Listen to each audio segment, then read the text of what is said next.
Sahara, Sahara, Sahara, Sahara, Sahara.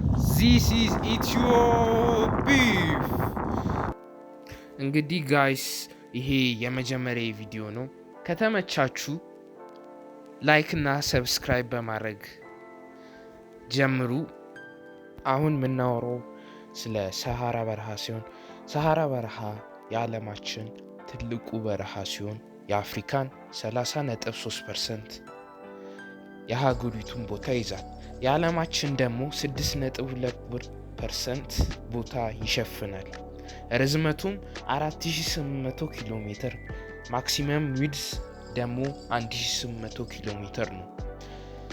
ማለትም አሜሪካን በትልቀት ይበልጣል ማለት ነው። አሜሪካንም በትልቀት ይበልጣል። ትልቀቱን አስቡት። እና የሰሃራ በረሃ አፈር በአማዞን ደን ጥቅም አለው ብላችሁ አያስገርሙም? መቼውስ እንዴት ይጓዛል ብላችሁ ልትጠይቁኝ ትችላላችሁ። አፈሩ የሚጓዘው በንፋስ አማካኝነት ሲሆን በደስት ሆኖ ወደ አማዞን ደን ላይ ይረግፋል።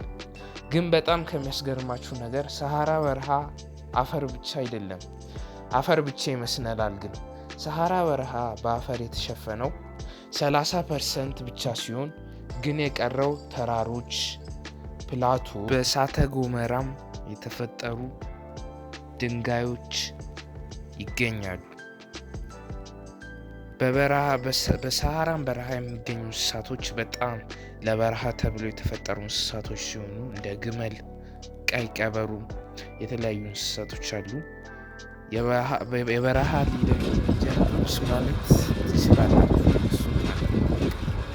በረሃ አይገድራችሁ እና በጣም እንትን ናቸው ማለት ነው። እና የሰሃራን በረሃ የቀን ሙቀት ስናወራ ከ50 ዲግሪ ሴልሺየስ ወይም 127 ዲግሪ ፋራናይት ይደርሳል።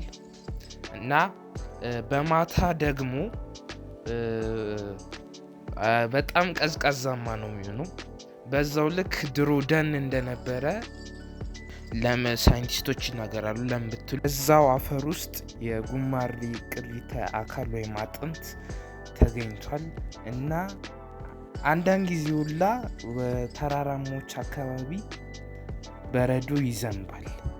ይህ ቪዲዮ ከተመቻችሁ ይመቻችሁ።